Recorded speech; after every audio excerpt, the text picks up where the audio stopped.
Get ready. 10 seconds. 5 seconds. Start.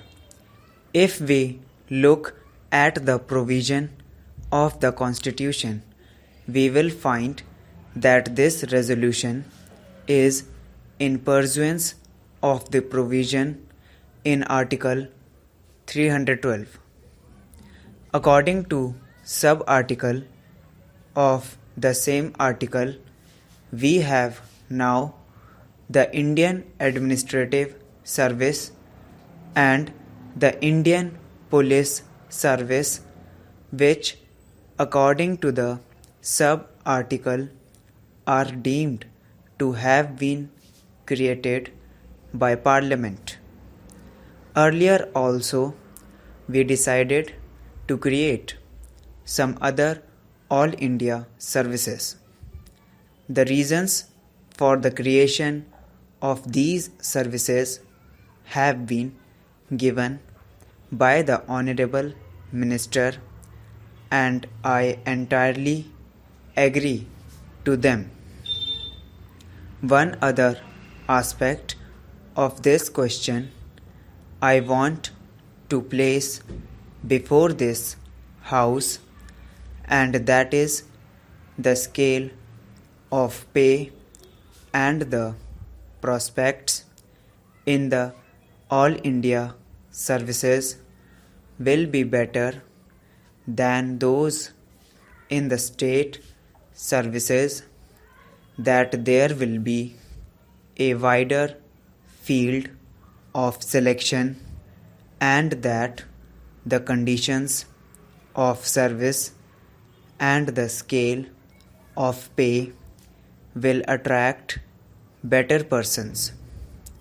We know that quite a large number of our young men, doctors, engineers, etc., are still outside the country.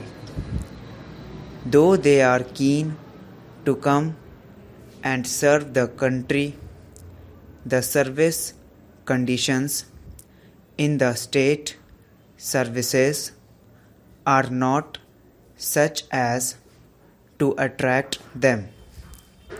I hope and trust that our young engineers and others who are abroad will be attracted to come back to our country and serve it in view of the better prospects. I think that the object of creating an All India service is to supplement and not to supplant the state services. I mean to say that there will still be the state education service, although we are going to have an All India education service also. I know how the states are dealing with it. I know about the state of Uttar Pradesh. As far as education is concerned, we have got a state education service and also a subordinate education service. In the state service, there is class 1 and class 2. There is no direct recruitment to class 1 services generally.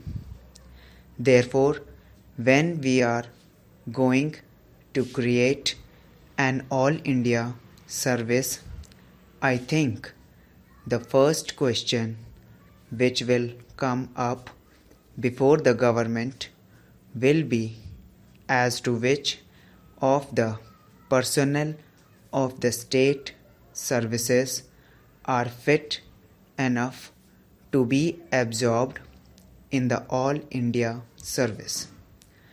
I find that the Honorable Minister had suggested that there might be a proportion of 33% reserved for promotion. After this resolution is passed by this House, the government will consider the question of legislation for the creation of these services. I read the provision in Article 312 and I know that the creation of these services is possible only by a law that we have got to bring forward a bill and pass it into law. But as far as the conditions of service and all other things are concerned, they are also to be regulated by Parliament. Therefore, my suggestion is that these things should be determined by rules made under the proposed Act, and the authority to make the rules should be delegated to the government in that respect, so that after everything has been gone into a proper decision is made both in regard to the conditions of service and also the proportion for recruitment, for direct recruitment and by promotion. I have seen executive officers working in the states drawn both from the IS and the provincial executive service. Normally, IS officers are deputed to the states, and during their posting they are under the control of the states. They are posted according to the recruitment of the state.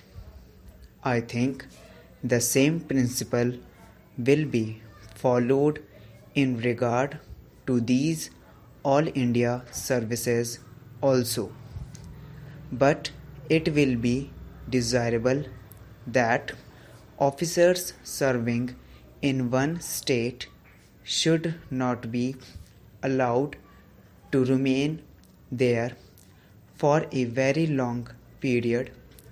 They should be taken back from the state and given to another state, or they may be allowed to work in the center. But as far as the administrative control of these officers is concerned, that will be with the states, but at the same time, because they are all India officers, all disciplinary proceedings and action taken in consequence thereof is to be taken by the central government in consultation with the Union Public Service Commission. There is one thing more, and that is this: although these officers will be serving in the states and will really to a certain extent replace the present state officers, still I feel that additional expenditure on administration will be necessary.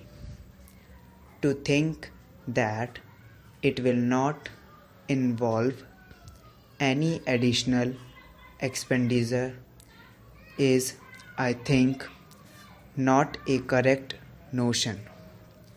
the finances of the states being what they are, all the elastic resources are with us at the center. It is not possible for the states to bear any further burden. If any additional expenditure is involved in the creation of these services, that burden must be borne by the center and not transferred to the states, because this expenditure is on central services.